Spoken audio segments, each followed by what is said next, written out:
Welcome everyone to the EOS Community Fireside Chat for July 26th. My name's Stefan. I'll be your host today. We've got a pretty exciting show lined up for you. We're on Zoom today. We're doing this with video. We've got some special guests with us. FunDay are going to be giving us a sneak peek at a possible upcoming EOS rebrand. We're also going to be talking about Leap 5.0 that's been released. Season 6 of Pomelo has some alpha dropping. The analysis period has been concluded. ENF released their second quarter report. We got some updates on the Block 1 lawsuits.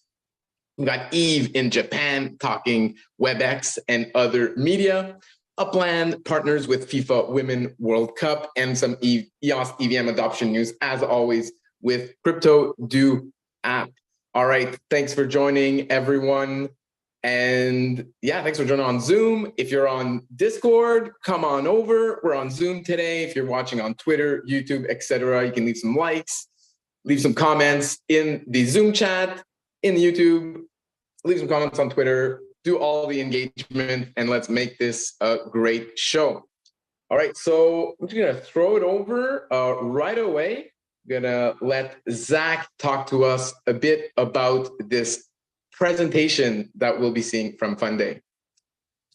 All right, yeah, so the main reason we are on Zoom is literally so that we could do a shared screen. So it's nice to see a couple of your faces I don't get to see too often. But yeah, so we brought up the concept. So I guess the concept of an EOS rebrand has been brought up since the very beginning of the ENF. But typically when people present the idea of a rebrand, it's new name, new token, and there's a lot of reasons why that can't happen. So a lot of reasons why is the smart contracts, for example, on EOS. Some of them are hard-coded for the token ticker. The system contracts have things in there that you can't just change the ticker easily. As an example, that's the main reason why when Matic Network rebranded to Polygon, that the token itself was continued to be Matic. They just recently announced that they'll be doing a token swap to the Polygon token, but in that instance, it's a brand new network. So it requires an action from the end users to move their tokens from one network to another. And it's very, very complicated. It would require a lot of legwork. It would require interfacing with every single exchange to get it done. So there's just a lot of reasons why that's not possible. So we also talk about the new EOS. So the new EOS versus the old EOS, and kind of out with the old and in with the new. And there's also been some issues with some of the branding and the mark with IP and copyright owned by Block 1, for example. So we brought up this discussion of a visual rebrand, which is what will be presented today. Back in February or March. We brought it up on a fireside chat in February or March to kind of get a read of the room to see how everyone felt, if they wanted to do, let's say, like a refresh of the chestahedron, or if they wanted to go a completely different direction. And from that conversation and those conversations that happened in the week or two following the first one, it became abundantly clear that there was an appetite within the EOS community to go in a completely new direction with a brand new brand, brand new colors. And that's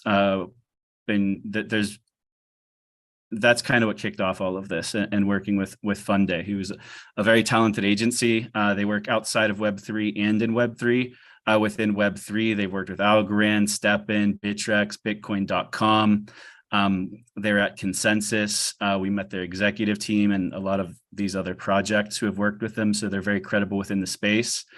We've been working with them over the last several months to kind of bring them into our world, let them know what EOS is, about our community, about how the foundation had been launched in the first place out of the community.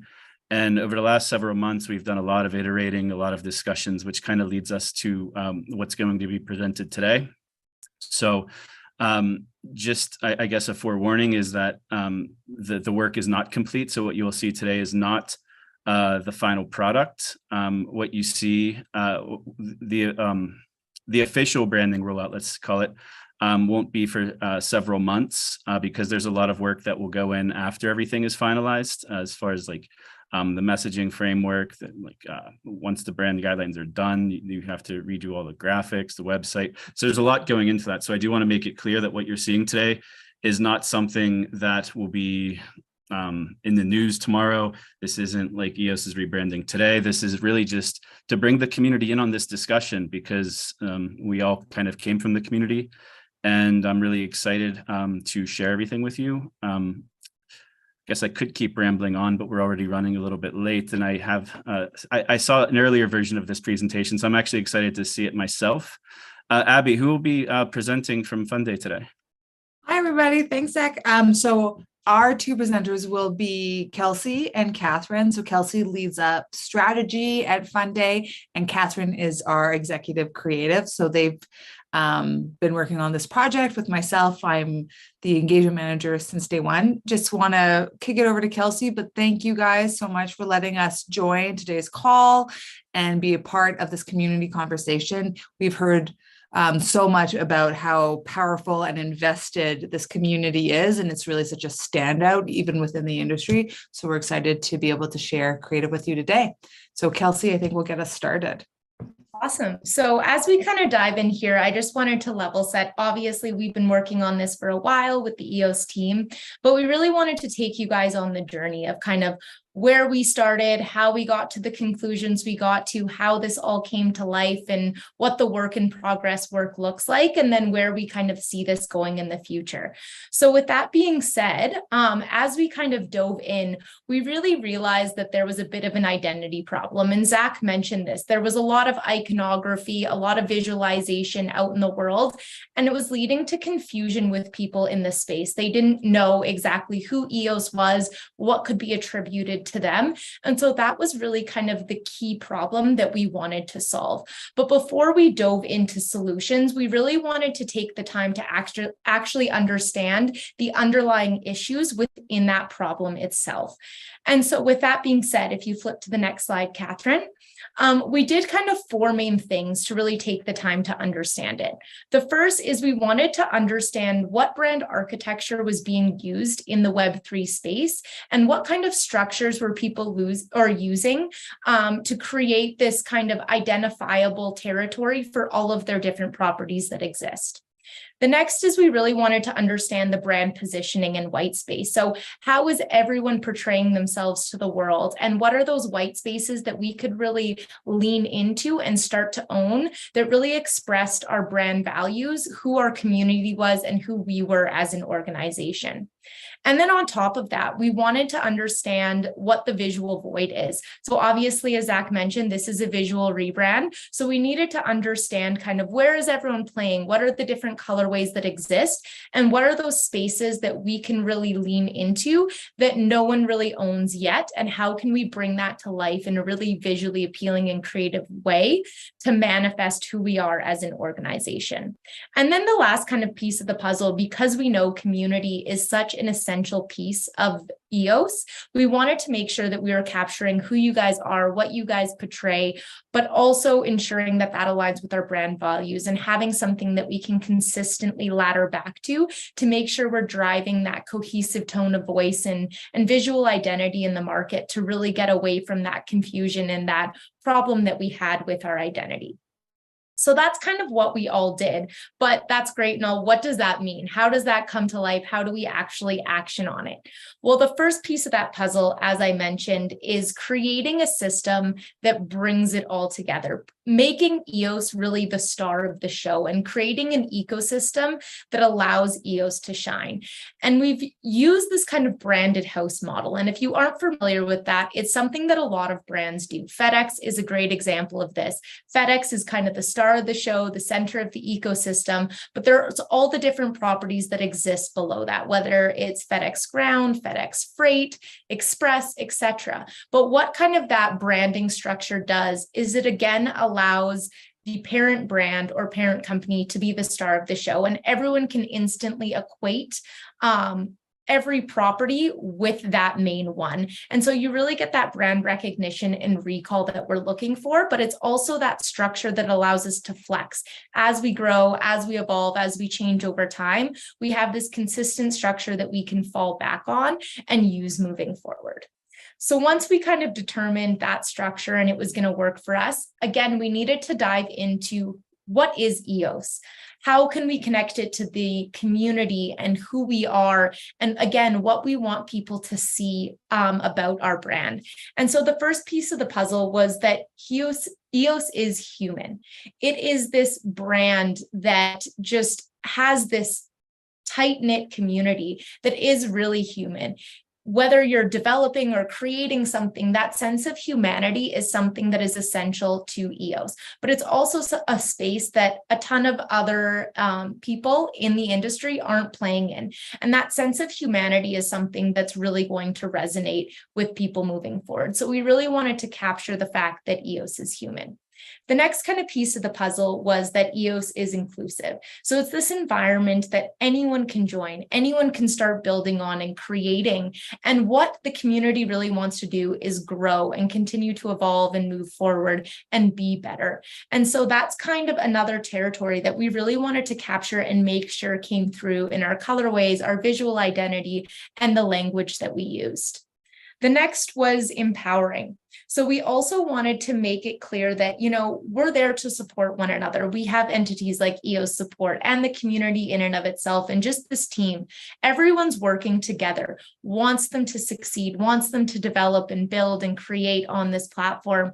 And so we want to make sure that, again, that sense of empowerment is also coming through in what we present. And then the final one is reliability. And this is something that's just really core to who we are and what we provide. We've been through a lot. We've been around for a long time. Yes, there's been some ups and downs along the way, as has with anyone, but that sense of reliability, both within the community and our network itself, is something that we really wanted to capture and make sure we were, again, highlighting in the work. And so those kind of 4 pillars that I just mentioned really led to this key idea and is the underpinning of the creative moving forward. So I'll kind of hand it off to Catherine so she can jump into all of the good stuff. Awesome. Thanks, Kels. So what we did is we came up with an overarching theme to really represent how we're approaching that iconography, our storytelling, all the brand components. And it's really leaning into this idea that EOS is how we make it happen. EOS is the framework, the network where we're building upon. And while it feels so simple and so easy and so accessible, it's such an interesting way where we can start to approach it, where EOS is the answer to all the problems, the solutions, the challenges that we have created or that are created and that come and answer. So while we're looking at this and we're using that overarching theme, this isn't something that we took very lightly. We had this opportunity and it took a lot of exploration and challenges and different ways to approach it. And we went at it in a lot of different variety of ways. But what we found is that we needed to recognize that this was like an evolution rather than a revolution, and really understanding that you had this ownable icon, this ownable framework, and how we could make it and translate it into that ownable space. So using the storytelling, using your original icon, and how we can transition that into something that really reflects who you are, but also constantly reminds the community that EOS is in the forefront. And so this is where we've come up with this icon in this really concrete shape that can allow us to use it and start to remind people, as Kels was talking about, across like the branded house, where we're reiterating and continuously using it. And so that we have that consistency that we're looking for across the board. And this is where we're looking for your feedback. We've created this ownable space. We've built this transition, this storytelling mechanic, but this is where we want to have the opportunity for the community to weigh in and give us some of that feedback as well, where we're starting to look at how do we want to represent ourselves within that white space. So, we've looked at ourselves across our core competitors and found those moments of different colorways that can start to reflect and give us our own little personality or attitude across the board. So whether we want to be, orange, bright, vibrant, actionable, we have that opportunity to sort of live in that space and own it, or, green, where we're trending into more of a friendly, approachable, actionable colorway, or even just finding that room within, the more traditional Web3 colors, the purples and the magentas and things where we can find a blue framework where it helps us tell our story and really connect to that Web3 platform. So this is where I'm going to get Stefan. We're trying a poll. We're hoping this works, but to have you look at this and just let us know what you think. And we'll just stop and pause and we can do that right now. Hopefully this works.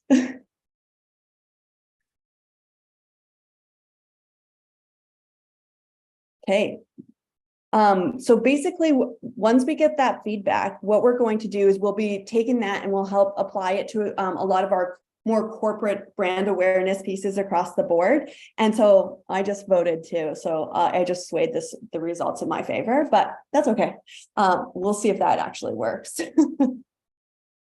Alongside that, once we have that ownable space, we also want to really create a toolbox for creativity. And so when we have this icon, and we've started to see this in the community, trickling through the Discord, where we have people translating and using that icon and really representing the personality and the storytelling behind their own projects. Well, we want to do the same, and we want to create a toolbox for that. So this is where we're going to release a resource kit that will allow us to take and translate that icon, playing into that space where we can start to represent the breadth of the products and the solutions that the community is going forward with. So giving ourselves the opportunity to really storytell and show the breadth of what we're after. Alongside that, we want to start to look at how we're bringing this to the world. There is this nice opportunity within using an icon like we have, where it has this dimensionality of the space. We can create that world around it, but we can also use it for a portal for storytelling. We can bring it to the real world and how that can start to take shape. So that's going to be across the board, like Zach was talking about. We're going to be working through messaging and storytelling and really creating an ownable framework where we're constantly reminding people of who and what we are. And then also making things that really make us stand out and make people notice, whether it's merch, where we can create things that people are wanting and are after, or all the way into just even how we're approaching the spaces and the places that we're living in. So, when you see us at Consensus or you see us at different events, how we can start to push and challenge even the perception of how we're presenting ourselves to the world with interactive booths or different things where we're using that icon as a way to start to tell our story and really represent the flexibility and the breadth of the community itself. And alongside that, that's where we have this framework and we want to really represent all the different facets of the community. And so, as we go through this evolution where we're starting to translate and bring all the pieces and have that ownable element of different community aspects towards it, but it all sits within one umbrella. So this is where we're starting to work through some of those pieces and how we can start to showcase this, but still give us the flexibility and the independence and the storytelling that we're always after. So with that said, EOS is how we're bringing this into the new world and starting to transition this into an ownable and ownable space. So I'll pass it back to the team. Any questions, we can answer them here as well. Catherine, I'm wondering, I'm just watching the chat, which I'm loving you guys. This is so fun. Some of you, now that you have seen more of the creative, should the poll come back up? Because there were a couple people who wavered once they saw that sweet fire t-shirt. Ooh, we can come back up. Is that doable? Steph, did I just destroy your... No, the poll's running. We've got 77% participation rate so far. There's two leading options right now. One of the options more trailing. I don't know. Do we want to see the results right now and then rerun it again after the discussion, or what are you thinking? Has everyone had a chance to get their vote in? Yeah, have you got a chance to vote in, or does anyone want to change their vote? Am I presuming? We'll run it again. Let's run it again in 10-15 minutes after the discussion, see if the answers change. We're at 38 of 44 people so far, so we're almost everyone voted. All right, gonna give it another 10 seconds for this first round of votes, and then I'll share the results here. And if you want to speculate on which color is leading, do that in the chat right now. We do have an ask to go back to some of the of abstract creative. Sure. I'll just jump back and I apologize. It's going to be very rudimentary back. I'm assuming this is. I think that's what is meant. Yeah. So one of the general ideas was to have something that could be ownable by the community. One of the coolest things about EOS at Genesis and launch was seeing all of the brands that spun up and really took the chestahedron and made it their own. And that was very much the idea with this mark, is to make it ownable. Like we saw with the examples that they created for any hypothetical EOS respect or EOS support, and how they could inherit that logo and make it their own. If it's a country, for example, they could use the colors of their flag for like EOS Mexico, for example. And that's all part of the plan, is to have a kit for the community. I think Abby mentioned it, but to showcase how it could be ownable by the community as it should be. Yeah, I think Catherine and Kelsey both alluded to it. We will, as part of the rollout, be giving you all the tools so that you can take this and run with it and play with it and have fun with all of these pieces. I mean, these are up for grabs. So, reach out to Zach and say which one you want, and you can call dibs. But that's the idea, is we wanted a tool that leaned into the creativity that we've already seen coming out of this community. And these ideas, I think, all came out pretty quickly when we were sort of, how can we use it? How can it be cool? So we'd be super excited to see where you're all landing.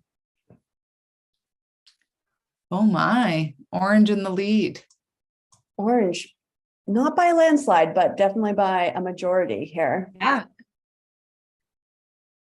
A question about a 3D model. So all down the road, who knows, will come out of this. What's nice about this logo, and Catherine can expand on this, is that it does have so many potential applications from an animation and video perspective, and also in bringing it into the real world. So I'm not saying you're going to get a 3D model, but who knows what 2024 holds. That's a nice way to put it, Abby. But we will be supplying a variety of different formats and spaces and places for you to go and experiment and start to apply it. So that'll be part of it. We're just doing some investigation of like what that could be and how we could do it in a really easy way where, if you're not an artist, we have that adaptability of allowing people to have their own creative freedom, and finding some like third-party apps and things that could allow us to have that application. So that's step one. And I think that, as the roadmap and as this expands and grows, that's where the plan would be, to have that more flexibility within those spaces and more models and pieces to play with. Any other questions? I can't see the questions, so I'm sitting in a. Oh yeah, I will moderate the questions. There was questions. We had a preference. I'm not going to tell you guys. You can try and see if you can. And thank you. There's so many nice notes here. FunDay is the agency where we think work should be fun. So every day should be a fun day. So we're a fun day. And this has been definitely a project that is in line with our values there. Some people want to see the animated pieces again a little bit? We can definitely watch those. Let me jump back, and we'll definitely share this along with the team so you can start to see it. So this is their evolutionary tail animation. So you can start to see just how we took and dissected the pieces into and just reframing the construct there. And then I'll jump to the end one. And so we had a lot of opportunity here to start to build some of the storytelling and just understand how, we're building into this idea of the dimensional space and really collaborating and building it in our story and our framework. So that's, again, how some of these pieces came to life. And one of the things when we were talking about this, and we've been talking so much with Zach and Seven and Brandon and the whole team, is the old chestahedron will always be cool. It'll be like, having the original Mac logo with the rainbows, right? It's always going to have cachet and swag to it. So this is what's nice about this, is it's an evolution, as Catherine and I think Kelsey both had it up earlier in the screen. So what's nice is if you have that old school, you don't need to walk away from it. You just get to add the new school and have this whole thing. And the old school was the chestahedron in black and white. And now there's this pop of color and this 3D vibrancy that reflects the evolution of the community. Chestahedrons can be easily carved into middle school desks. Not that we would condone vandalism, but you could carve this into something, a tree maybe, doable. Got it. Yep, you can make it happen. Each toolkit can have a how to make your own. If anyone wants to jump on the mic or on stage, yeah, everyone's all chatty in the text chat today. It's great to see the feedback rolling in for sure in the chat, but feel free to jump on stage with us if you want. So there was a question about what happens without the shading. So I don't know who asked that, but can we get a little bit more what you mean there, Paul? I'm guessing without color, if that's, I'm going to speculate here. So what we have is we have a wireframe version, which is basically going to be our black and white version. And then we'll have the full color blocked version. So it'll give us that flexibility, whether, it's going to need to live in a one color way or in multiple colorways. It gives us that framework, and also more flexibility for you guys to start to explore and experiment, because we have that kind of pour under wire framing vibe going on, or the skin itself. Yeah, and in the chat, yes, it's black and white. We also will have like a little bit of a grayscale version. I think I scared the team when I told them your brand guidelines currently are looking to come in around like 60 to 70 pages. Everything you could possibly need from a logo perspective should be, nicely accounted for there. We got you guys. It does look good on a white background. Actually, we have that somewhere, maybe on this deck, but we've done testing on a white background as well. When it's on a white background, do we have it in the text? Yeah, we do here. And then the other thing too, because we are really conscious, we live in the digital world, in the digital space, of making sure that it meets accessibility. And I think that's one of the core things that we're constantly looking at, is like how we can push and pull those variables and those colors as well. And we'll get you the black hat, Dave.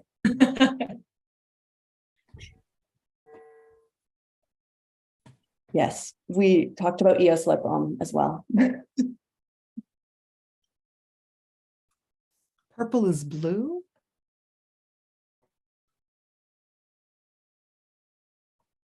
We're taking swag orders. Yeah. Yeah. I'm on team hat personally, but yeah, I do want the sweatshirt, the pattern sweatshirt for sure, where we've interpreted and taken some of the letters and patterns. I'm fully on board with that. I don't know if I've seen a negative comment yet. Anybody want to? Is someone's keyboard broken? Zach's gonna jinx us right here. Yeah. No, this is great. Yeah, anyone want to grab the mic and give us your thoughts? Anything that jumped out at you, or? Yeah, I'll give it a couple more minutes before I jump in and share my thoughts. And no sound effects, unfortunately. No, I could make some, but I'm not gonna. I'll leave it at that. next time. Next. Before we drop off the call and you guys have to go talk about other things, we'll leave you with a sound effect as we drop the mic. Yeah. Abby's on it. I'll keep going through it. Personally, my first reaction is kind of jarring at first to not have that chestahedron there, but I kind of quickly got used to the new shape, and I really like the new colors, much more popping and vibrant, and like you guys have been saying, can make for some great swag pieces as well. And especially like how this can be integrated in other logos, like you guys shared with the EOS support logo, with the check mark integrated in that logo. I thought that was a really nice touch. And yeah, gonna allow for a lot of creativity from the community to take this and play with it and run with it. Awesome. That's what I'm most excited for, is to see how, like, we've interpreted it in a certain way, but I think that flexibility and that ownership of seeing where you take it, that's where the possibilities, we're just like really excited to see where the possibilities may go. And I saw a comment about a scary 70-page brand guide. Don't worry, we're going to have a very stripped down. This is all the things you need to know, but there's a lot more pieces to that. So don't worry. Don't worry. I responded to that. That 70 pages includes like the brand architecture, your messaging guidelines, tones of voice, what to tell your partners, all it's the inside baseball. But yes, you guys will never have to worry about it. Yeah.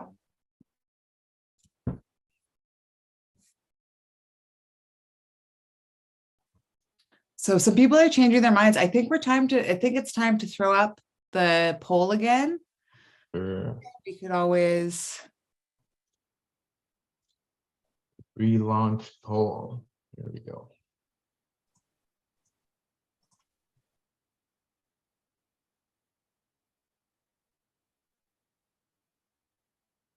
So I just envisioned an EOS Fireside Chat version of the cube where it, lights on fire like a bonfire. I'll sit around the cube, warming up our hands. Yeah. We may have something coming your way. There's a fireside chat. And it might be the logo's a marshmallow, but I'll talk about that later. Seeing the negative comments, rude surprise, Zach. Yeah, Zach, you're on it. Zach is going to actually join our team. Yeah. He always comes up with concepts and we're like, Zach, we're going to show you that in a week. Stop it.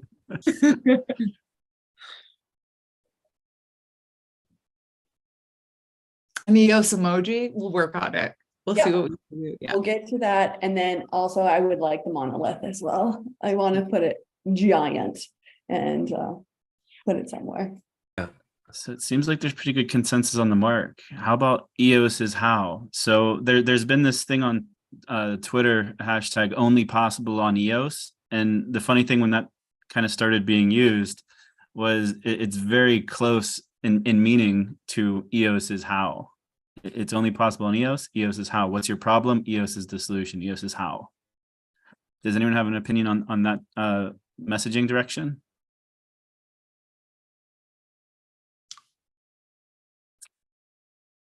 I do, but I'm going to wait to hear what other people say.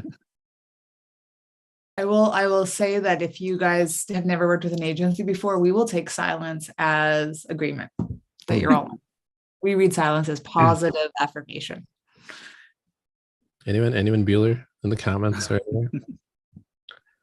Looks like the poll shifted a bit. Definitely more orange votes this time around. I think the first 15 votes were all orange consecutive.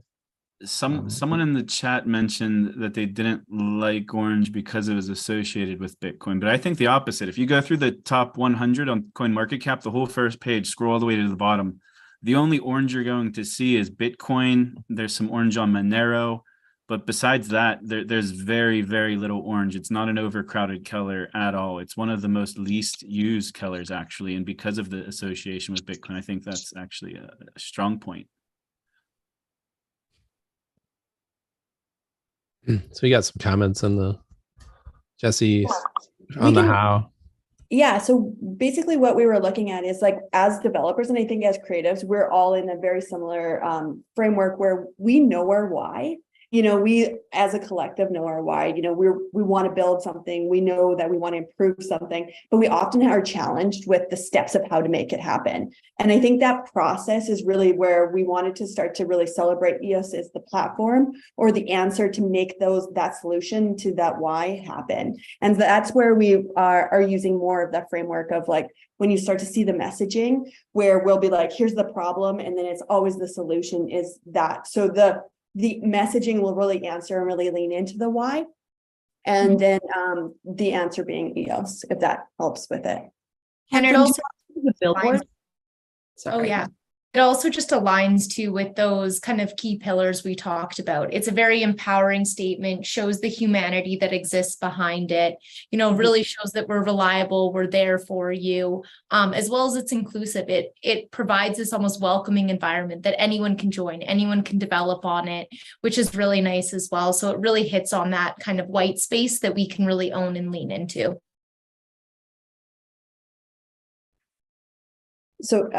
Here's a great example. We just put a sample messaging together where it's like power the people's bandwidth is like EOS's house. So, you start to tell our story, and we'll build out a breadth of different kinds of messaging that really hero, the benefits of EOS or some of the challenges that people have of like, meeting those goals and those projects, and then always having that answer. So this is where we're working with Asepna and Zach to really define those core values and really associate them with the different aspects and the different branches of the network itself. Mm-hmm.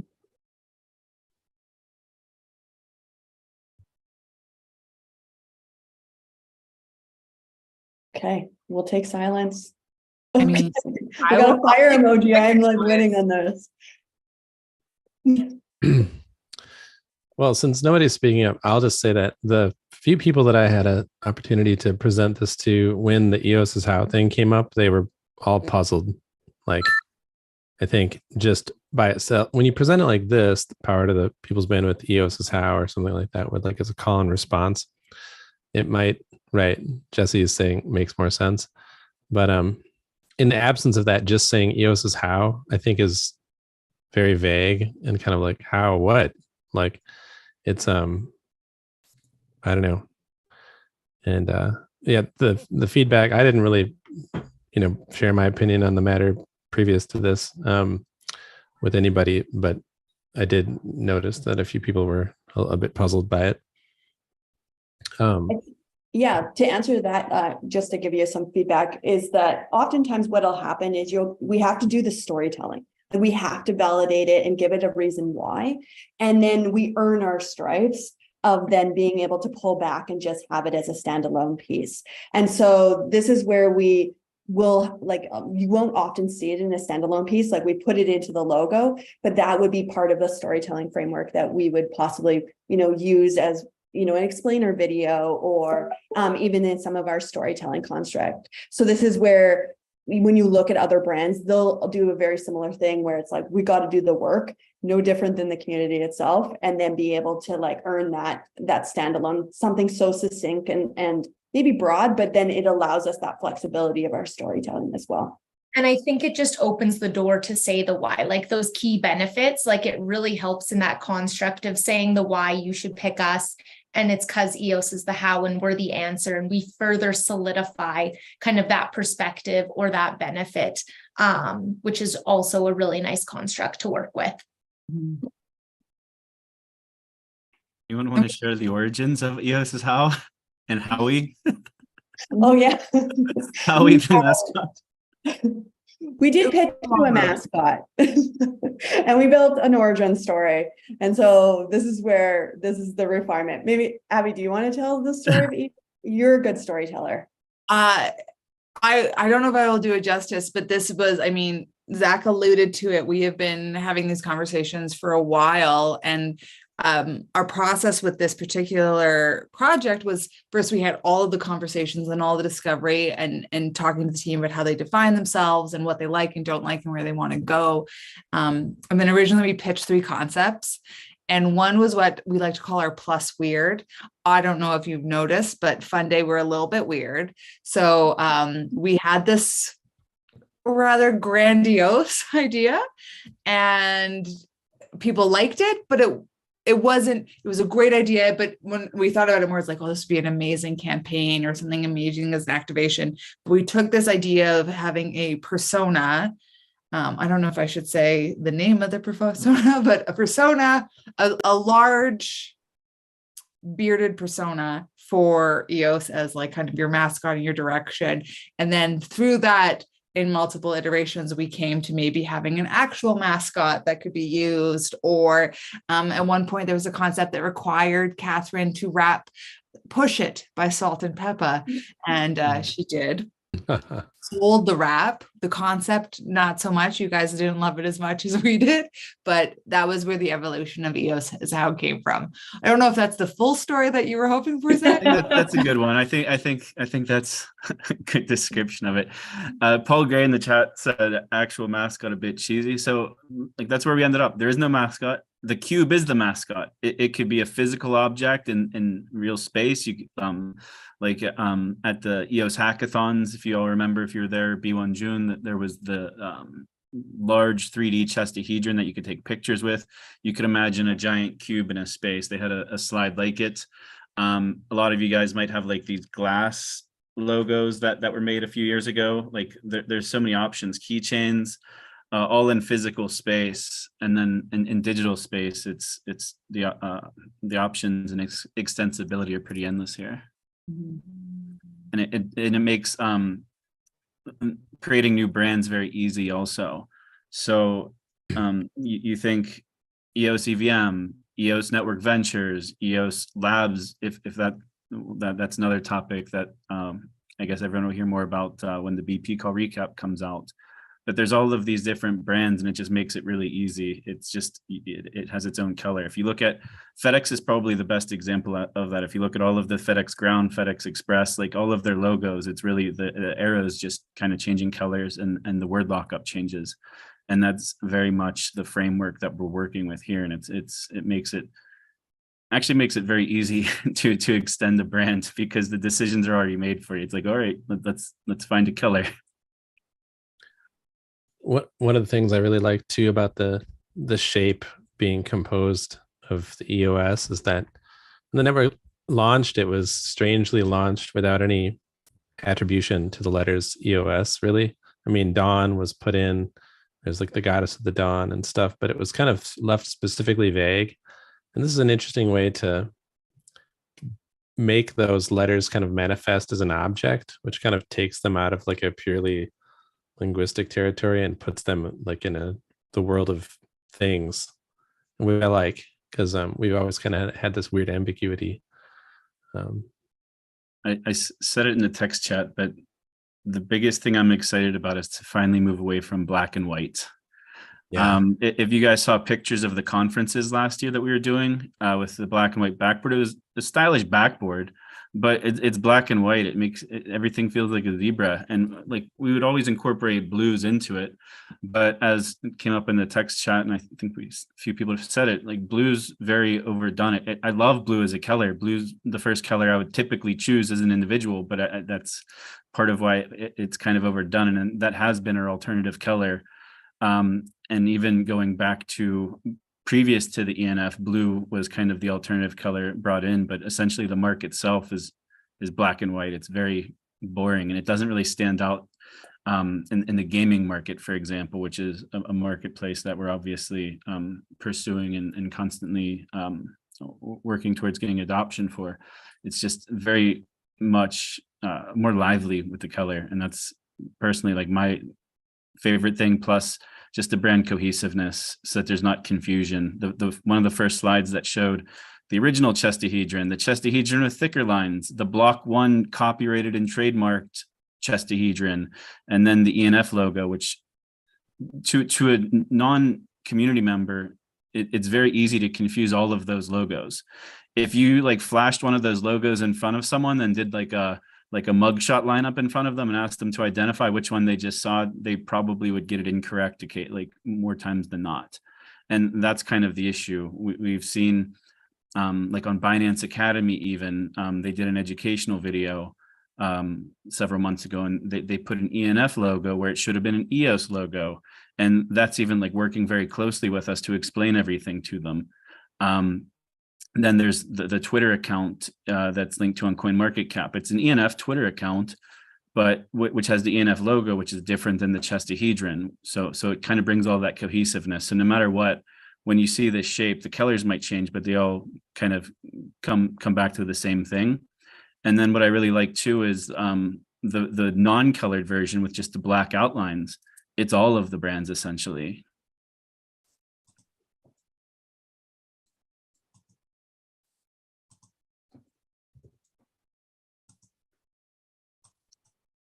Oh, I changed someone's mind. Oh boy, I don't know what I said. I don't know what her mind was. Oh, orange, blue to orange, maybe. I don't know what you're saying about color though.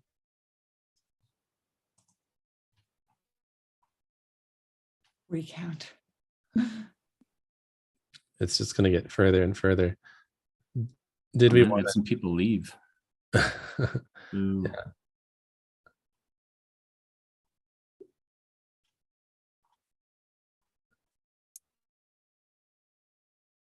Shermana, do you want to say more about the transition you've undergone in your thinking, or anyone? I guess I also just want to repeat that there's going to be a process from here. So all of, I guess, the positive feedback will be taken in. I don't envision any big changes based on the feedback, but there will be a process of actually rolling this out. So this is the sneak peek.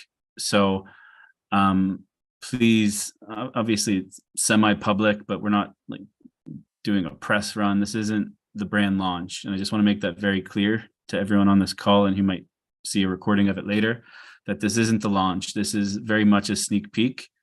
So please just be mindful of that. And if you have ideas for the actual rollout, so we've talked about swag endlessly. I think swag is something that everyone's going to get behind. So swag ideas, share them in the Telegrams and the Discord. Contests, for example. So there's this idea of the brand extensibility. It'd be really cool to do contests for the community to redo their own branding and logo through an incentivization or a bounty program, for example.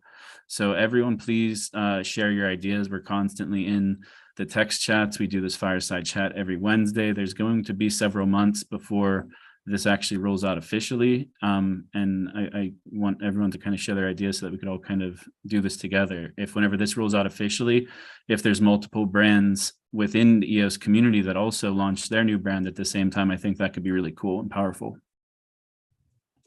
And in that time, I mean, we might have more fun stuff to share with you, and hopefully you guys will invite us back to take over some of your fireside chat time. But we can leave it there. I know you guys have other stuff to move on to. Thank you. I've been screenshotting the chat too, so we're taking your comments back with us. Don't think that they are going nowhere. And thank you all so much. And please keep talking.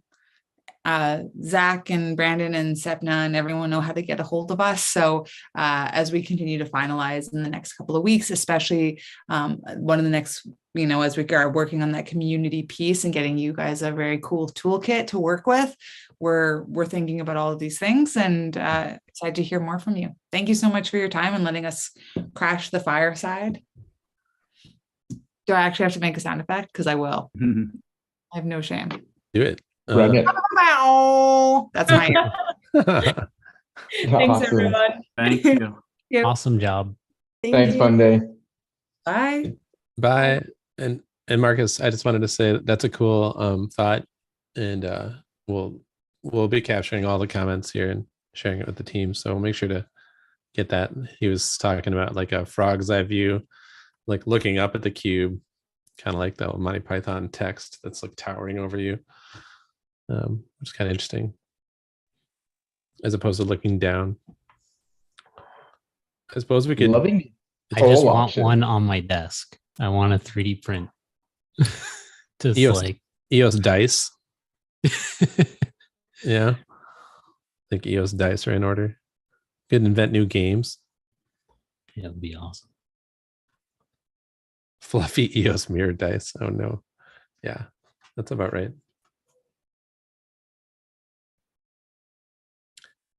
Yeah. But what's behind? It's another EOS. Yeah. I think. I mean, it's 6-sided, so EOS times 2, and it could be a mirror image. I've been trying to think. I've stopped short of actually modeling it, but I think you can make a 3D object that's pretty coherent. You won't have like the C through O quite the same way that you do now. Well, you will have the C through O. I don't know. I'll model it. I'll just do it on paper and fold it into a cube. John's already got a 3D model of the logo as his background. Who does? Well done, John. If you John, I think it's John at Bold.com. Oh, really? Oh, nice. Look at that. If you print it, Mike, I want a copy. Let's do this. Yeah, who's got 3D printers here? Raise your hand. We can send that off to 3D printer. Yana has. Yana's got one, yeah. Oh yeah. That'd be awesome though. But like even just thinking about like making it into 3D, like the O on this side can be the O on the other side, and the S on that side, and the E on the bottom. So it could be, you can change it and actually like use this cube and spin it and stuff. It'd be great. All right. What letter sits on the ground? It's a roll of the dice. Now I want to play Snake or EOS. Snake EOS. Nice.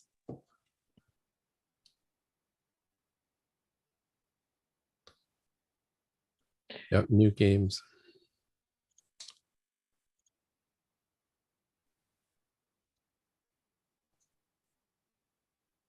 Oh no, the transcript was not working. That's too bad.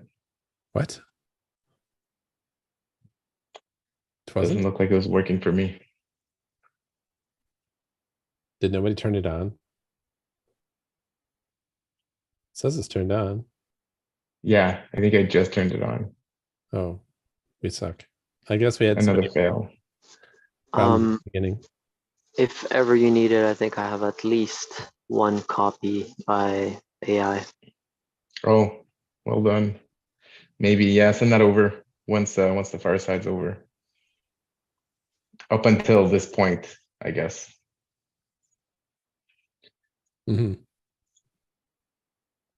All right. So are we ready to go on to some other topics, or are there any other final comments?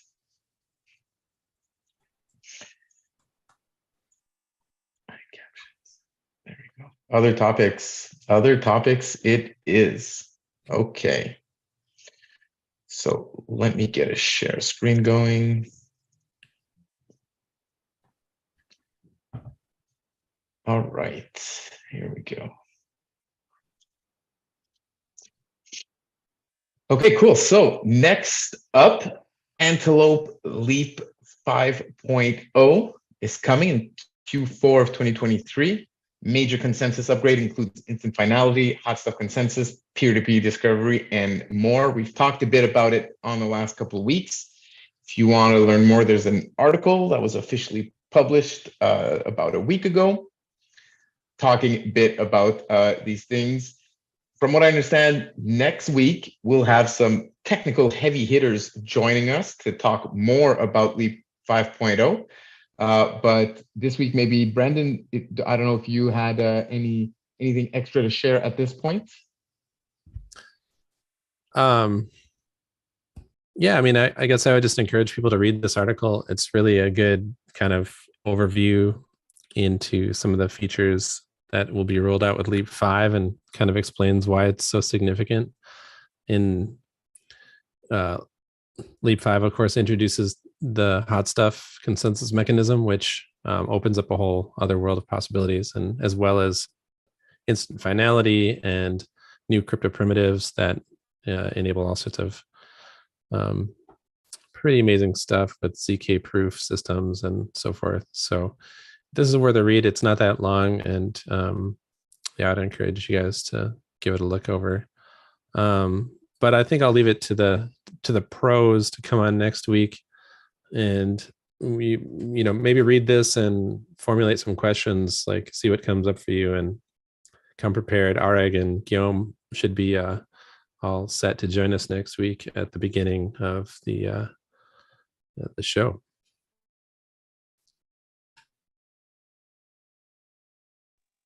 All right, thanks, Brendan. So we'll keep more for next week. All right, moving on to our next topic. Pomelo Web3 crowdfunding has some updates. Daniel, did you want to join us on stage and share a bit about the latest Pomelo updates? Hey. Yeah, happy to share. Don't have a ton to share, but I can give an update on how we're doing with the analysis. So season 6, technically still in progress. The team has pretty much wrapped up the analysis. We're now just writing up the report and planning to publish the analysis report on Monday, if all goes according to plan. And we'll, just like we did in previous seasons, there'll be a week for people to review and appeal the results of the analysis, and then folks can start claiming. So expect to claim, give or take a few days. A week from Monday is when we'll be open up for claiming, and that would officially conclude season 6. And then we'll start preparing for season 7, which right now is lining up to take place towards the end of September. So right, shortly following the analysis report and all that stuff, you can expect more details on what's in store for season 7. And I will also remind folks there is a survey going on. Thank you, Steph. So we do this after every season. We love hearing the feedback from everybody who participated in the Pomelo season. This survey is very much tailored to what was new in season 6, which is the whole multi-pool experience. So if you have any thoughts about, whether you liked multi-pool, whether you didn't like, what you liked about it, what you didn't like about it, and we're interested in hearing feedback from everyone, whether you're a donor, a grant owner, or even if you didn't participate. We've got some questions about why not. So would love to hear everyone's feedback. I don't know if you have the link, maybe you can share that in the chat here for anyone who wants to get that quickly. And when does that close again? I think is Catherine in here? I think there's a few days left before this survey closes. So it's not too late to submit your feedback. August 3rd. Thank you, Catherine. So there you go. There's the feedback survey. Anything to add, Andrew, Catherine, anybody else from the Pomelo team on Pomelo season 6 and hype for season 7?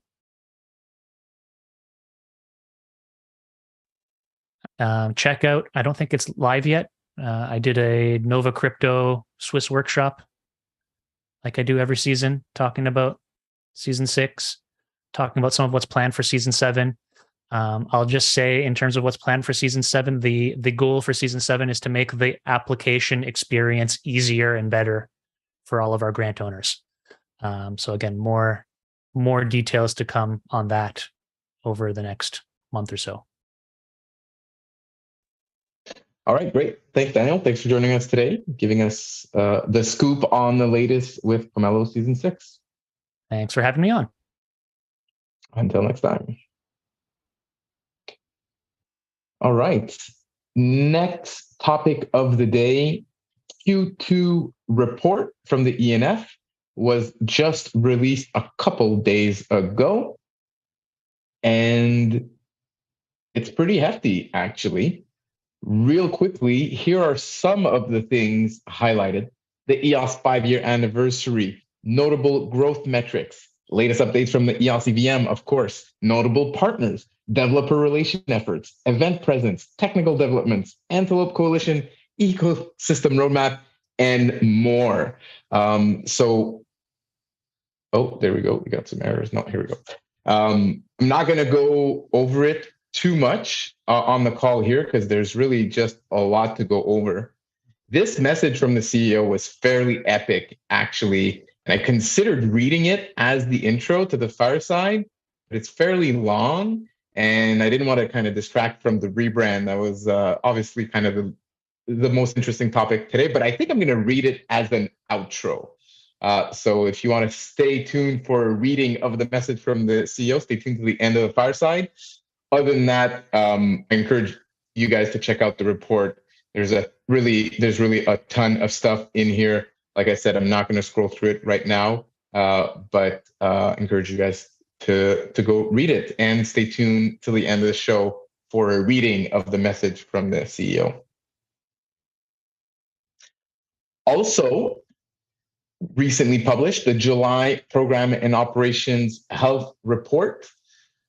Highlights include updates on instant finality, the peer-to-peer discovery improvements, the latest developments from the HiFi DAO project, and more. So this program and operation health reports kind of allows you to see at a quick glance kind of the status of various initiatives that are undertaken by the ENF. So if you're particularly curious about one of these, this is the report that allows you to dive deep into the details and maybe allow you to plan better, knowing kind of what's coming up, what's going to be released soon, what's has a current blocker, etc.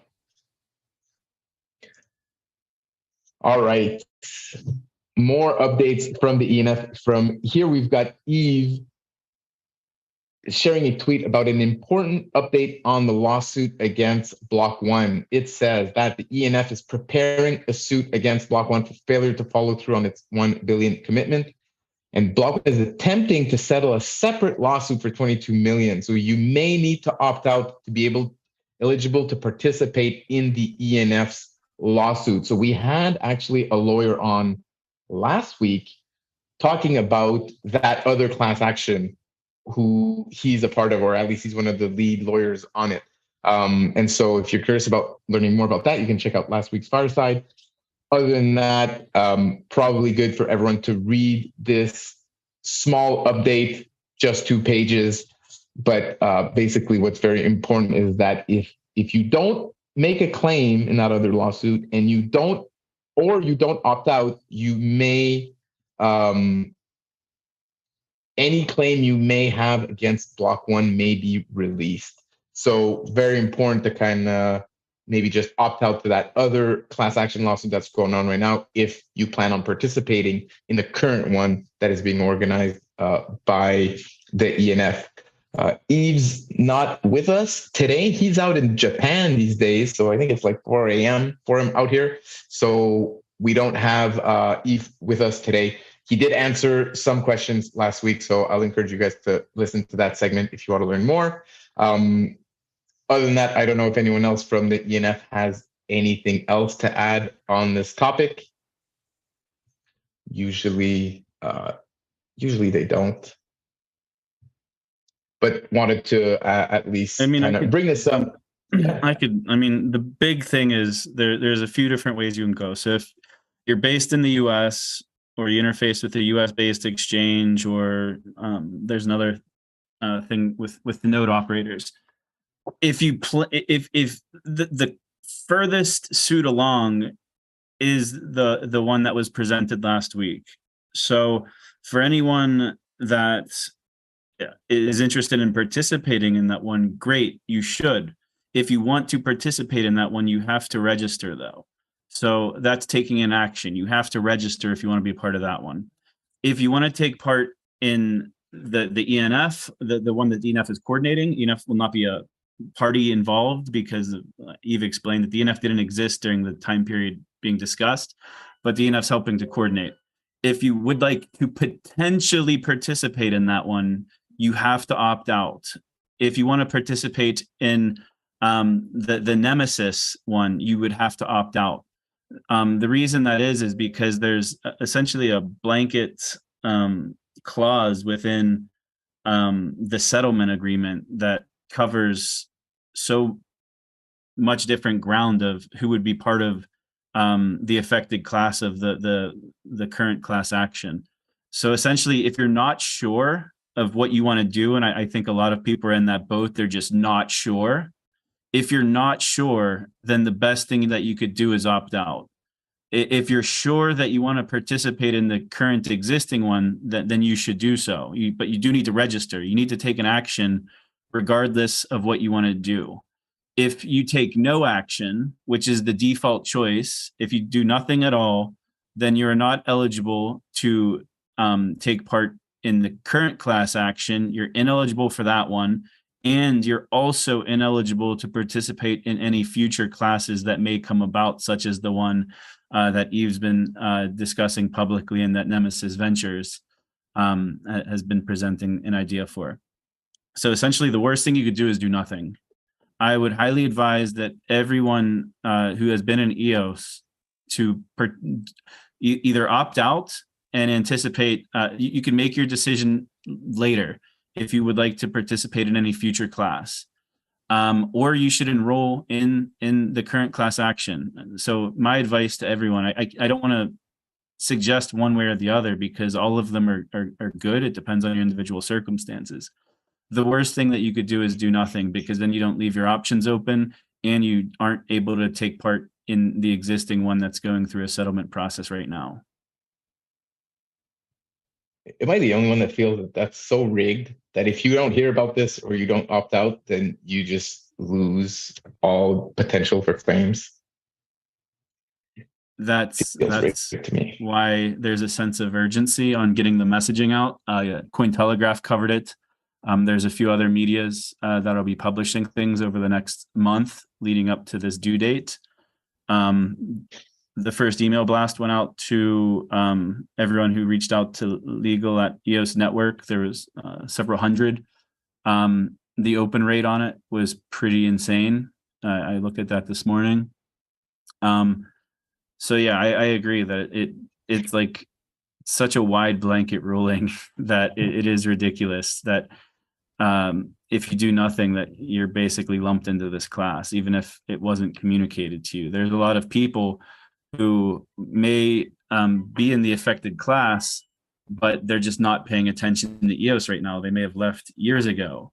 And for those people, it's not really fair because they're basically being lumped into this class with no piece of the pie, can't participate in anything in the future just because it wasn't well communicated to them. So that's why this is being blasted out. That's why you'll continue to see it in some of the media. So there's essentially 3 different actions being taken right now between Nemesis, ENF, and the existing one. The existing one's the furthest along though. So as far as guarantees, I guess, and that's assuming you have you fit within the class as far as like where you live and the transaction records, then that one's one choice. That one's the closest one to an agreement. But I think the idea with the other 2 is that the agreement in the $22 million settlement is very low compared to the amount of capital kind of being debated here, especially with the $1 billion investment or lack thereof.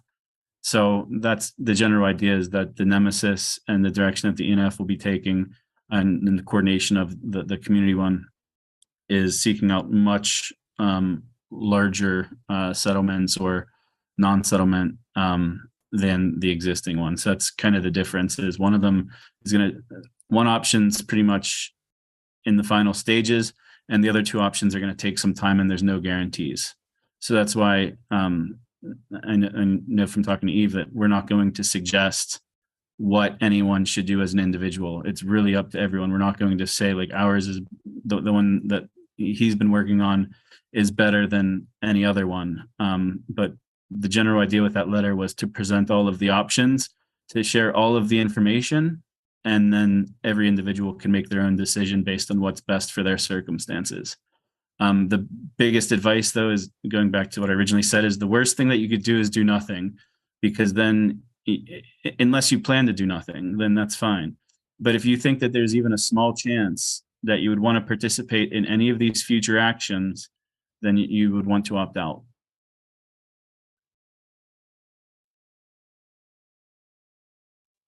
All right, thanks, Zach, for that update and making it clear that it's important to opt out.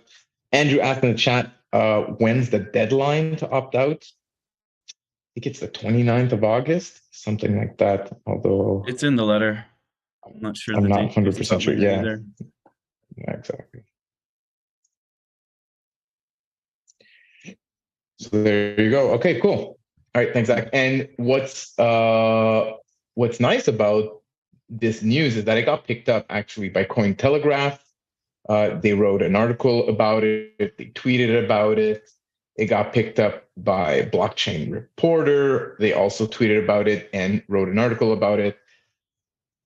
My crypto talk chat group with my friends, a friend of mine, there's not much EOS being discussed in there these days, but a friend of mine shared this article this morning, so that's nice to see that the wider crypto space is being exposed to this news. Really, hopefully, really helps us, make it clear to everyone that EOS is not block one, and that there's lots going on in the new EOS. I think it's funny how all right, every time there's news on that end, it gets picked up by the tier ones, but it's a lot more difficult to get them to pick up other news. So we got a lot of media coverage on the Leap 5 announcement earlier this week. I don't know if that's on the topic today, but like I dropped all of the links from just the coverage on Monday, just for announcing that Leap 5.0 is going to be coming in Q4.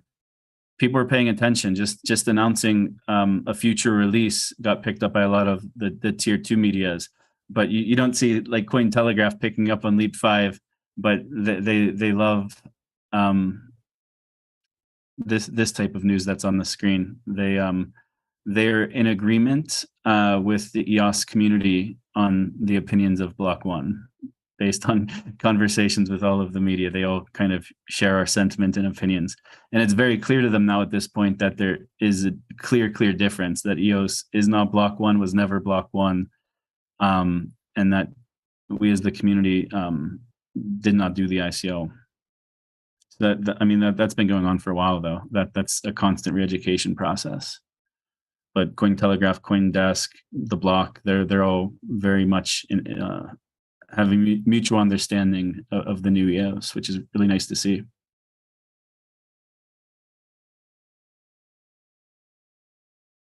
And that is all. All right, good stuff. All right, more updates from Yves here live at WebX Asia. This was a post from a couple of days ago. There's the panel that happened earlier this morning, if I'm right, but I haven't seen any footage of it yet. And what I think is really cool is I started hearing a lot about Japan and crypto this week, just in my normal crypto news channels, not necessarily related to EOS, but just how Japan is really embracing crypto, embracing Web3, and positioning itself to try to be a leader in that space. We've seen China do the same in in recent months, and so feels pretty bullish for the overall space. And here, Yves tweets out that the Japanese Prime Minister's office, Fumio Kishida, just stated that Web3 is a new form of capitalism. And he highlights that while the West continues to agonize blockchain companies, I can definitely vouch for that, Asia is welcoming us with their arms wide open. In Asia, the future is bright for crypto. So that's very cool, and it's very cool to see that ENF and Yves have been in talks with various parties in Japan to make sure that EOS is included in this new wave of commerce. And for those of you who don't know, Yves actually lived in Japan for a while, I think 5 or 6 years. So he's definitely used to the customs, used to the culture, knows how to act out there. So I have no doubt that he's going to be a great representative for the EOS network while he's out there in Japan this summer. Anything else to add on that? Zach, any extra insights? Have you heard from Yves in the last couple of days, maybe? Yeah, just weird time zone. So I shared a link. Cointelegraph actually covered the tweet because they're like you said, there's been more discussion on the Japan market as a whole in the news, and this particular article was about the Japanese Prime Minister reaffirming Web3, and they included some different quotes from thought leaders around the space. And this was completely organic. We had no communication with Cointelegraph on this. They just picked it up, which was great. It's showing that they're paying attention to Yves' Twitter, to the ENF's Twitter, and obviously saw that he was there. So that was cool to get that picked up. I saw his follower count did a nice spike. Every time he gets a tweet embedded on CoinDesk or Cointelegraph, you always see a little spike in followers, which is nice to see. As far as hearing from him, he just said it's been crazy. Obviously, like the time zone difference and the jet lag and stuff. It's really hard to sleep at night. I've dealt with it before. Yeah, he's probably sleeping right now. So I didn't really hear much from him since this morning, but everything's been going good. Lots of meetings. And like you said, his family is Japanese, and I think after the conference is over in the next couple of days, he'll finally be reconnecting with his own wife and kid who he hasn't seen in the last 3 months, because literally all he's been doing is EOS, living by himself in Ottawa while his family's kind of been with the in-laws. So he'll probably have a good weekend finally reconnecting there. But as far as the work stuff, I haven't been fully debriefed yet. So it's hard to say. I just know it's been going well. Just don't know the particulars yet. All right, good stuff. Thanks for that update. He mentioned. I don't know if he mentioned it or I just knew it, but Upland's there too. So Yves had his fireside chat with someone from CoinPost about the Block One stuff. Yeah. So then Upland, he was also on a panel, and they're there. Upland just announced that they're expanding to Tokyo, so that's going to be their next city that they're expanding to. And Yves mentioned last week when he was talking about Japan and their regulatory framework for tokens, for example. They're very forward thinking. Japan's had a regulatory framework for crypto assets for several years now. It's quite difficult to get a token approved and listed in Japan, but there's a process for it, which is really nice. It's also something that we're seeing in Hong Kong, and I think that's why, partially why everyone's looking towards Hong Kong, and now Japan's part of the conversation. But Japan's really not a new player. Digital asset adoption in Japan's actually a lot better than it is in a lot of places in the West. You've explained that, like, even at retail outlets, it's not uncommon to be able to pay with the tap and pay with crypto there, which I was surprised to hear about.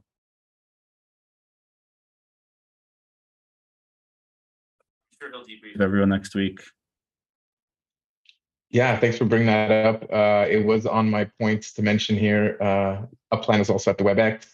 We'll be talking a bit more about some Upland updates later on in the show. Final topic here.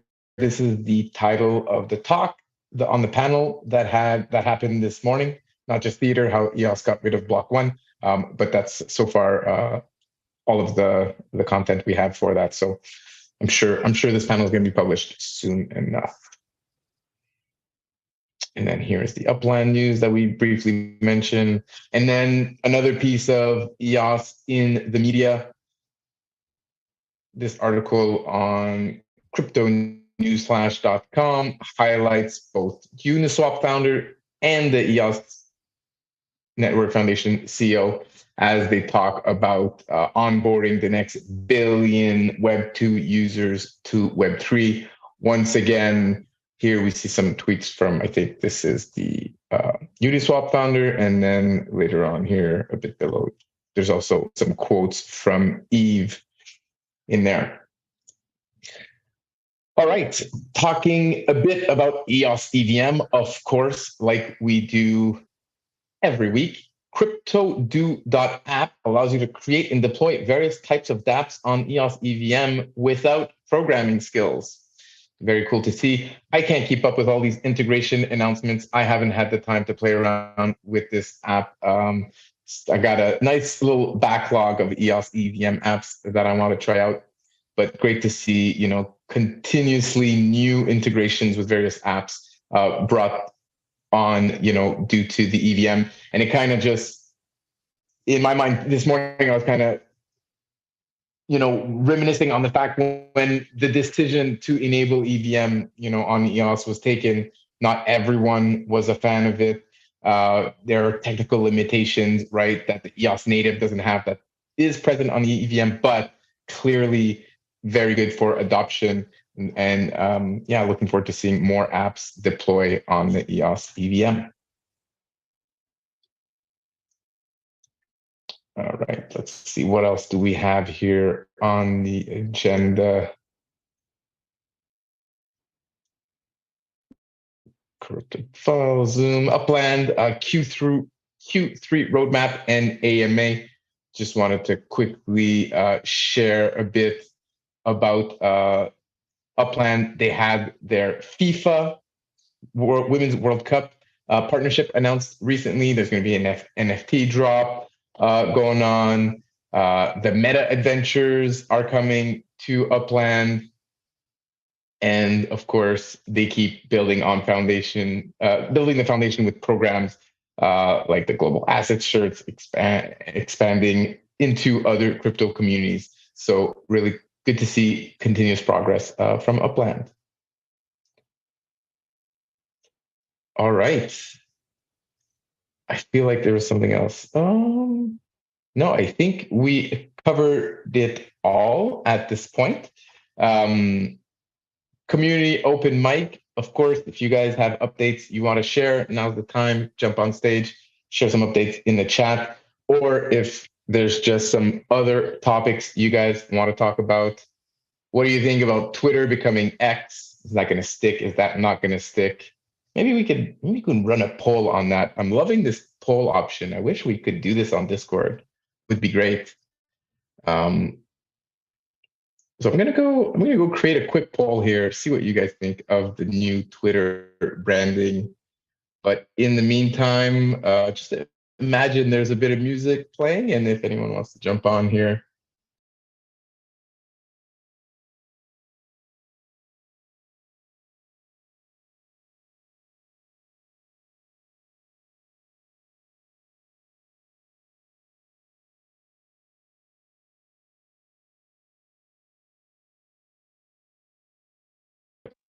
Gonna take me about a minute or two. Maybe someone wants to share some other thoughts about the rebrand or any other topics that we've discussed so far today. Jump on here.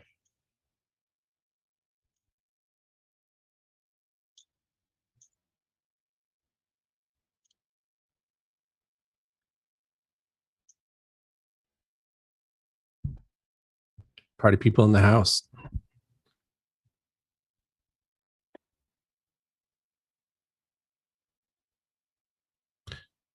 Dave, you're a DJ, aren't you?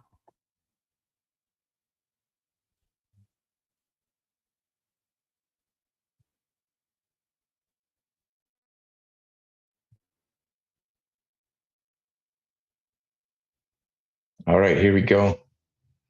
Let's see if we can get this new poll going.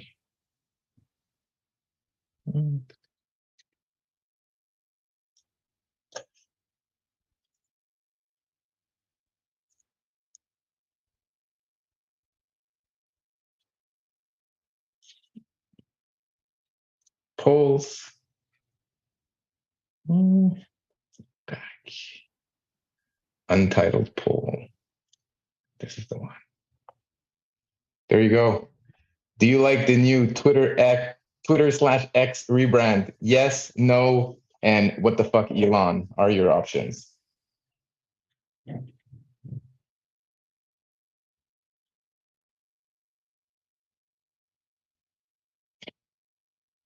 Oh, nice variety of answers so far. Does Discord do polls? I don't know. I looked quickly the other day and I couldn't find it, but would be worth. There's probably an app or something that we can integrate in there. Talking about Discord, if you're on Discord, you can sign up for your pop tokens for today, even though the event is not on Discord. We are registering on, we're registering for pop tokens on Discord. Hey, look at that. Yana showcasing some 3D models of the new EOS branding. Very cool, Yana. I don't know if you want to share your screen real quick.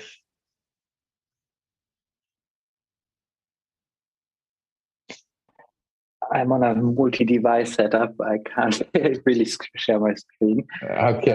Can you see the camera, or is it too small? I think. Yeah. Oh, we see it. Dave's got it. Dave's showing it on the stream. Awesome. Yeah, I played a for those little of us in Zoom, bit you have to check out things. played a little bit around with the shapes, trying around like to get it even and get it mirrored. So we have like a backside, etc. I'm not there, but it's like a funny first try and gives a feeling of what's possible. Cool stuff. All right, here we go. Here are the results of the poll.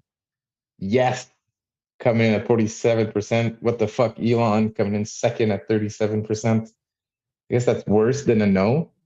At 16%. I think just kind of Interesting. split the vote though with the Interesting. the naysayers, you know, like knowing what the fuck are technically. It's true. Yeah. It's true. So it's Exactly. So I guess it's a majority negative. yeah. Rebrandings are cool. Everyone agrees, right? So, I just think it's funny how it came out on like random Twitter spaces. Like he told everyone he was rebranding it to an X the next day and no one believed them. I thought it was pretty funny that it happened right before we did our presentation. I was like, oh, kind of makes it easier because like, like Elon broke the ice in a way more controversial way.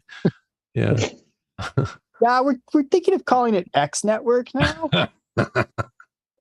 X is so overdone too. So throughout like this whole X design process, so I looked a lot at CoinMarketCap at the colors and trying to see anything similar. If anyone wants to scroll through CoinMarketCap and see all the X's, it's insane. There's probably 15 logos in the top 150 that are inspired by the letter X. At least 15, probably even more.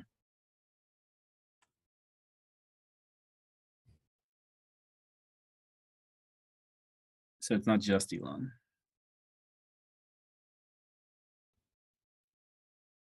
If you guys want me to run other polls, write out your poll in the chat and I'll run it for everyone.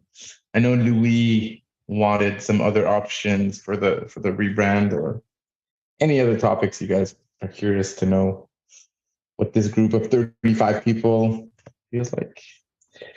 If not, ask if anyone's actually using Threads. Ask if they're using Threads. Not signed up, but are you using it regularly? It seems like it's still really clunky. So we've been posting to it from the foundation. If anyone wants to drop the link, I know it's shared on Telegram and Twitter. So if you are on Threads, follow our account. But it's really clunky. I'm finding a really hard time using it personally. Terrible.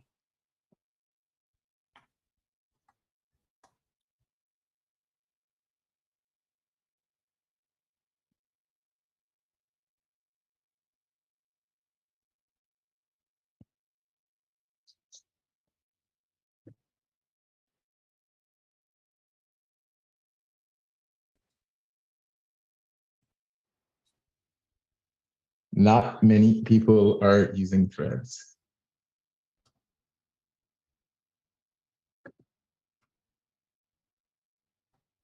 20 people answered, only 3 people so far have answered yes. Like we needed another one as well. I am in the no category as well. It sounds like we needed another one. Let's say just like, have you ever logged into that thing? Like, have you even logged in? No. It's funny. I had probably 20 different people message me telling me immediately how we had to get on Threads, and we did. And I started trying to use it as an individual, but all of the people that suggested using it aren't on it themselves. And I didn't realize while everyone was suggesting that. You can't search. Like if you search Bitcoin, it doesn't pull up all of the messages of people that posted about Bitcoin. It only shows you people whose username has the word Bitcoin in it. It reminds me of Voice, how whenever it launched, it was just lacking like basic features that you've expected on common web applications for like the last 10 or 15 years. And they're lacking on Threads, like it was on Voice. Not much better. Not much better. Seems like people are not logging in and not using it, which I am fine with. I mean, it could take off. It kind of had that boom period, and now it's like a lot of people that signed up, like me. on there for a few days when it was hyped up personally. But like, it's Meta. They've got billions of dollars to do this if they want to do it right. But I don't know. I don't see it. But Elon's giving a lot of opportunities to take the helm. I think that's why Zuckerberg kind of took the shot when he did to launch it. Like, even though it was lacking common features, like you still can't DM anyone. You can't search. It's really hard to use right now, but I don't think anyone else has a better chance at potentially supplanting Twitter. I have some questions that would be interesting to poll people about. Like, has anyone actually had a diminished experience using Twitter since Elon took over, besides just people talking about it being worse or different somehow? Because to me, nothing's changed. Like, are you serious? Have you shared a link to a tweet in Discord or Telegram? Have you not seen me complaining about the link previews for the last? The link previews, yeah, okay. So link previews, but besides that, anything like is anyone having like? I just hear a lot of like gnashing of teeth, like, oh, Elon's ruining everything, but I have not seen a like evidence to support the noise. Like, it seems manufactured outrage to me. Like, he's definitely made some changes. He introduced like the $8 fee for the blue check mark and some of the things, but like, and I saw some people complaining about like the day that they rate limited. Like, you could only send like 600, you could only like view like 600 things if you were not a blue check mark. I'm like, who's looking at that many damn tweets in a day anyway? And I'm just not convinced anyone's actually impacted so much as enjoying being outraged. The intel agencies are taking in all of those tweets and using those to censor people. So, Steph, why don't you throw up a poll asking everybody? Well, they were whether they want to be censored or not. So let's in this diminished experience Twitter poll, let's ignore the preview issue.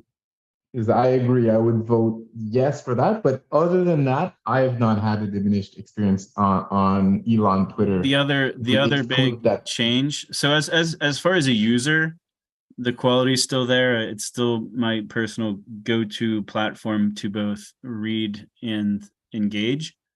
But the big thing for me was the API, but then they also have a login wall. I don't know what triggers it, but if you're not logged in or you try to click a tweet from incognito, sometimes you get blocked out, like kind of like whenever you hit a paywall on like New York Times and you're only allowed to read like 5 articles before they block you out. Twitter started doing that too. So people who don't have Twitter accounts now have a harder time of visualizing what's happening on social media. So like, even if I gave someone a link, sometimes they're not able to see it without jumping through some hoops. If they don't have a Twitter account, they're not logged in.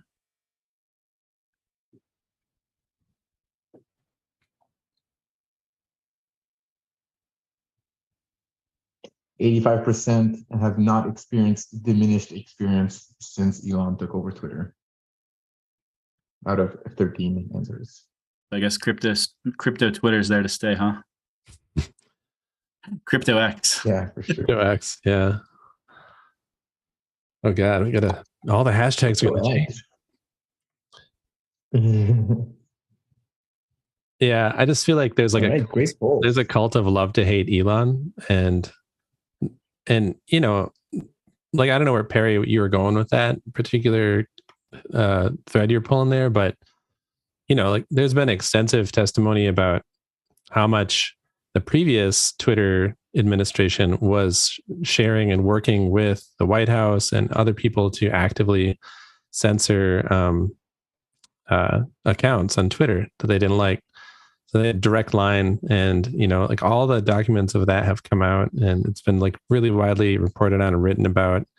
And people are either totally ignorant of that, or intentionally ignorant of that, or don't care. And that was my point, Brandon. Yeah. Thank you. I'm not. I'm confused that was unclear, but thank you for clarifying. I wasn't sure if you were talking about the current regime being, or the previous one, because the current one, I'm not seeing as much fuckery as I was with the previous. I agree. And I'm sure there's still a little bit, there's still some of that going on, but I think he's addressing it. And that's what he was addressing. That's one of the reasons why they did that, is to address all the bots that were outgoing, that had outgoing tweets, and then also the reading of sentiment, so that they could begin to censor people. So I'm in support of what he's doing in general, and I think he's stepping in the right direction. So thank you for bringing that up.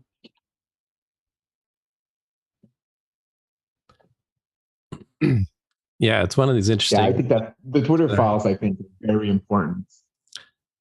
Twitter files are super important, I think, and I'm happy Elon paid $44 billion for us to be able to know about these things. I imagine that was a big part of why you wanted to buy Twitter, to expose all of this. Exactly, worth $44 billion just for the Twitter files. Exactly. That's how I feel about it. Yeah, and there's a lot of people that are like, he's controlled opposition and all this stuff, but it's like, well, that's hard to like know what to do with that argument. But yeah, like the proof is in the pudding as far as like the Twitter files and all the stuff Matt Taibbi and his whole crew have been writing about for months now. It's just been a treasure trove of like very questionable behavior being illuminated. But there's like a whole crew of people that don't want to look at it or pay any attention to it and just kind of scoff at it like it's not a thing. But there's also a huge crowd of people that are like super pro censorship now. So like, I don't know what to do with that culturally. Like, I just grew up in a very First Amendment world as a young person in this country. And in recent years, I've seen like this weird shift, like, oh, we don't do free speech anymore. That's like an old thing, like some weird shift there. I'm not really sure what it is. So I don't know how people justify like the perspectives they have around like malinformation and all this weird things that have been rolled out to like limit the way people interact. But there it is. So the real question is, who's going to win the cage fight? Oh, I mean, that's a poll. That's a poll there, stuff. Yeah, it's a poll. But if it happened today or if it happened in a year from now, maybe it would be a better, because today it'd be Zuckerberg hands down. Like if it actually happened. I mean, he's actually been training BJJ and other stuff for years. Yeah, but have you seen him actually fight? Have you seen how he places his feet on the mat? I haven't studied his footwork. Yeah, but I'm watching Zuckerberg. But I have seen him like grappling in video clips, whereas Musk has no martial arts background whatsoever, except for this move he calls the walrus, where he says he just gets on top of his opponent and lays on him. So yeah, but some people are born motherfuckers and some people are born pussies. I'd like to bet on Musk, but I want him to train for like a year, and then he's got the weight advantage at least. I think he's got weight, height, and reach advantage, but he loses on age and skill level currently. So let's do today, and then let's do another one in 1 year if like the cage match is announced and committed. So is it still like in motion? Like when they were first talking about it, it was all over my news feed with updates, like how the Prime Minister of Rome was saying they could fight in the Colosseum and all this crazy stuff. It was unreal. And then I haven't really heard anything, or I haven't seen anything. I don't know if it's still like, is it still kind of serious, or is it just kind of like a meme? It's kind of died off. I don't really know the answer to that, but I did hear that, I mean, both parties were in touch with Dana White to make the fight. I've heard Dana White say that he's working on it. Yeah. So, I mean, and Dana White's super motivated to make that fight, because that would be like the most lucrative fight in the history of the world. So for sure. Even it would be bad for humanity, in my opinion, for Elon to lose some brain cells from getting punched. So I think I just prefer him to not do it just for humanity's sake. But then maybe there's upside in Zuck losing brain cells. I don't know. Yeah, I don't know. All right, let's see this poll results here. 75% going with Elon. Wow. I today- answered Zuck. I didn't answered do- Zuck right now. I mean, Zuck's been training. He's in shape. Elon does not look in shape. You just gotta like last a couple rounds, and then the out of shape person is game over. Yeah. Elon says the You only know? exercise he gets And is so I feel like Zuck can. yeah, throwing his kid up in the air. I was going to say, like, that's the only exercise he gets, he says. Although now he is apparently training. So. Yeah, exactly. All right. Zach, what did you vote? Let's see. I don't think I don't think I voted that one. I don't know, man. I agree. Zuckerberg today. I don't think Musk is in shape. Did you ever see the like pictures of him like shirtless on a boat? Yeah. It's like a walrus. Yeah. The pale walrus, man.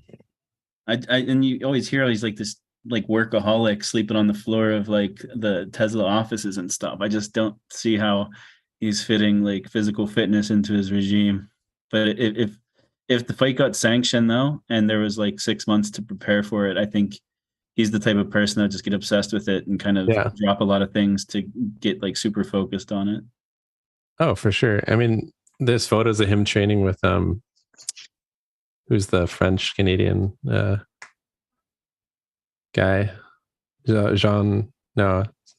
Pierre, Saint Pierre or Saint Pierre, Georges Saint Pierre. Yeah, there you go, Georges Saint Pierre. And that guy's a legend. Yeah. Well, that was a good segue out of the free speech, Zach. Good job. Saved us from political divisiveness, but still some believers in Zuck, but fewer believers here. Let's share the poll results right away. Oh, in 1 year I didn't get to vote, but I would have voted Musk. Yeah. In 1 year, yeah. I mean, the size advantage got to be tremendous. It is. If both people are training. Who's better at rebrand? Zuck rebranding to Meta or Musk rebranding to X? Oh, great. I think I'm Team Zuck. Great. I mean, they did it like more formally, like their whole Meta rollout, whether you agreed with their metaverse pivot or not, like it made sense. They rolled it out properly. I like the X, more punk rock. He just fucking went for it. He really did. He did not around. give two F's of what anyone thought about it. Yeah. And Meta, I'm just angry at any time somebody takes a word like that, because that's a word that we all rely on to make meaning when we talk about things sometimes. And for a company to brand that word just annoys the hell out of me. So I'm just kind of angry at them for ruining the word meta. I mean, I think it made sense because they have like multiple brands like Instagram, WhatsApp, like underneath this parent brand, similar to like Alphabet to Google. So I think coming up with a new brand made sense. Mm-hmm. It's just I might agree with you though that they did take away a word and give it new meaning. It's now a brand, but I think it was the right idea to kind of create that parent brand. Yeah. Facebook was also on a splurge of losing members very quickly during that time as well. So the rebrand to Meta actually helped them pretty well. Apparently there was a designer hired by Twitter for the rebrand. 2.5 weeks. They fired him the day for 2.5 weeks. They fired him the day Elon's just like, yeah, we're going to X. We don't need the designer anymore. I heard it wasn't true. I heard it was a just like a random someone just saying it. Random rumor that I fell for. Very possible. I saw it too. It's been spread around quite a bit, but it was a junior designer that apparently worked for Elon for 2.5 weeks and rebranded it to X. And I'm like, a full rebrand doesn't take 2.5 weeks. So it was kind of like a red flag. But I personally, X to me is a very strange direction to go to. SpaceX and all that other stuff, you know. Twitter is so strong as far as it is, like tweeting and all that sort of stuff. The branding of Twitter is so strong, and just the question marks of what are you going to say when you X something? It's kind of a negative. So it's true. They did kind of screw that up. I mean, no question about it. Like, it's really weird. It's almost like R.I.P. Bird, you know, like I don't think there's any other example like that in modern brand history where somebody just took a brand that worked so well and just trashed it, destroyed it before they lost numbers as they're gaining numbers. Yeah, so bizarre. But Meta also tries to follow suit with Twitter. So they introduced like the new Meta verification now, which is paid, and it's 20 Canadian. That it diminishes the purpose of the verification process. The verification process was like not ethical by any means in the first place, but yeah, that was a weird choice to make it paid. So is Twitter still going to be X in 1 year? I don't think so. Really? I truly don't. They're losing members. They pulling like a new Coke move. Yeah. Rebrand a new Coke, only to switch up a bunch of stuff behind the scenes and then like intentionally fail the brand and move back to something. That's like Coca-Cola rebranding and naming their company Y. At this point, Twitter is so big. Yeah. I don't really understand. Maybe it's just a test as well, and they do it on this scale and get real feedback. Well, to my understanding, Twitter wants to set itself up as like the everything app, kind of like a WeChat style thing that does all the things. Marketing 101, they got people talking. Yeah, it's true. This is all people are talking about everywhere. So, do you think it was retaliatory towards Threads? You know, like to take the attention back. For sure. I guess at this point, Threads was just kind of dwindling, anyways. They didn't necessarily need anything, but it for sure was very. Think of it like kind of like the news, right? They're fighting for the news space, basically, to be the talk of the talk.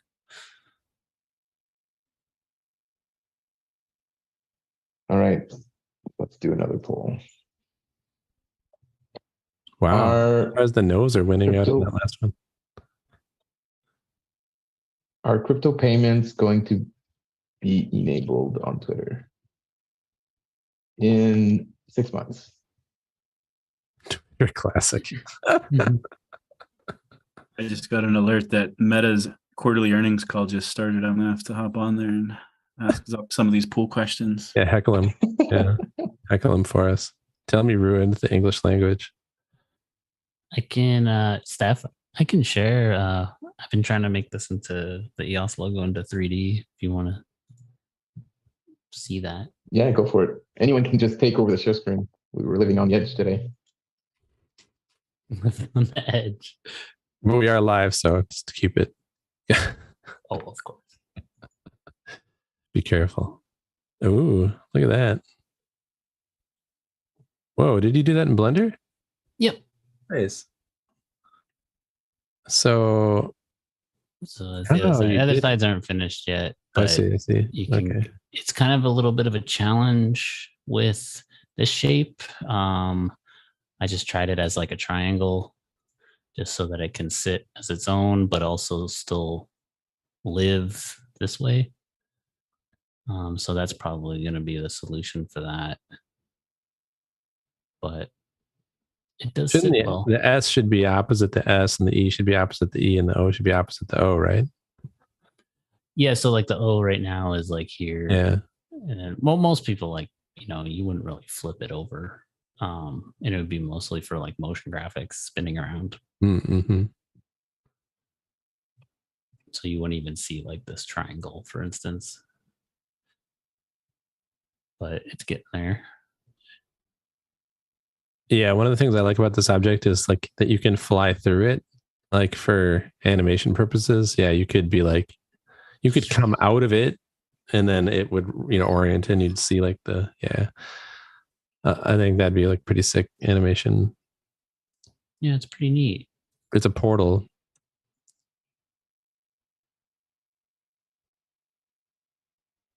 It's growing on me more Wasn't and that in more and one of more. the decks we saw, Lovejoy?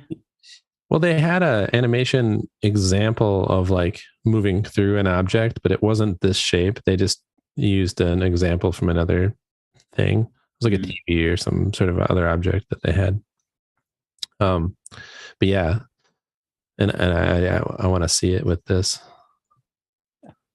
at some point. Oh, my UI is gone while sharing. Now you've done it. I can't click my settings. That's okay. It's A-okay. What about Doge and EOS? I want the Doge and EOS option. Come on. Damn. I only have 4 options. No. There was a time where I thought I had a theory that Musk was buying EOS because he did make he was talking about Doge when he was getting in trouble with the SEC for promoting it. And then he mentioned that there's a coin that people joke around as it being a stable coin. And that was kind of like what people were saying about EOS at the time. And I thought, oh, I wonder if Musk is like secretly like hoovering up EOS in the back. Turns out other communities also think their coin is a stable coin. Yeah. And they're disappointed. Damn it. It's not unique to us. Well, that's kind of encouraging. Yeah. Oh, interesting. Because the S doesn't, there's no back to the E. We're getting about 10 people per poll, Vinny. Interesting. You guys So have to find a 100%, solution. if you're making a 3D object, yeah, it's got to have like a cutout, like I see what you're saying. So The you can triangle. still fully read it. Mm-hmm. Interesting. I hadn't considered that. But as it sits nicely, you can't see it, which is nice. But if we're making dice out of these, Yeah, it's still like a solid object, right? Like if it's like a 3D print, it's still a solid piece. Mhm. So it's just, it is what it is. Yeah. Sometimes you have to add supports, and that's what it is. Yeah. Oh yeah, that works. The little slant there. I see what you meant by the triangle now. Yeah. Yeah, just having it as a wedge.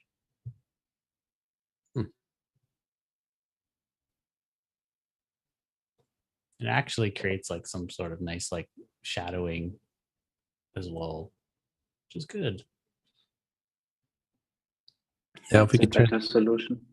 I tried it with a flat, and it looks ugly because you don't have the shadow, and at the corner where the edge is, you see a little bit more thickness, and it doesn't look in harmony. It is a tough one to figure out though, to make it all meet, because the intention wasn't for it to meet on the backside. So it's a good problem solve.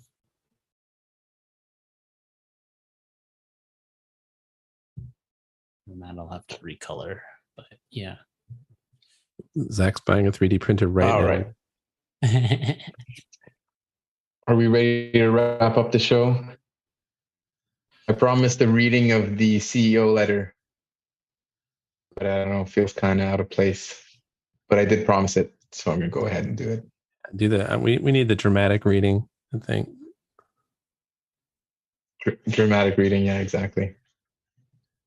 First try. Let's see how many times I stumble. All right. Well, thanks for joining, everyone. Next week, we're back on Discord without any polls. We'll see. Maybe we can figure out a way to have polls on Discord. And I definitely enjoyed being able to see see some friendly faces, see people who are talking. Nice change. Maybe you can try out the screen sharing again on Discord. Maybe their limits have improved. All right. And my laptop is freezing. Does the world? Yeah.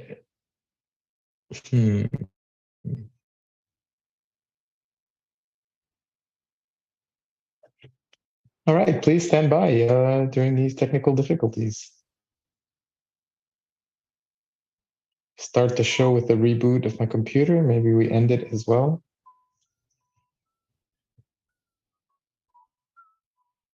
Nice. Human soundboard coming in. Clutch.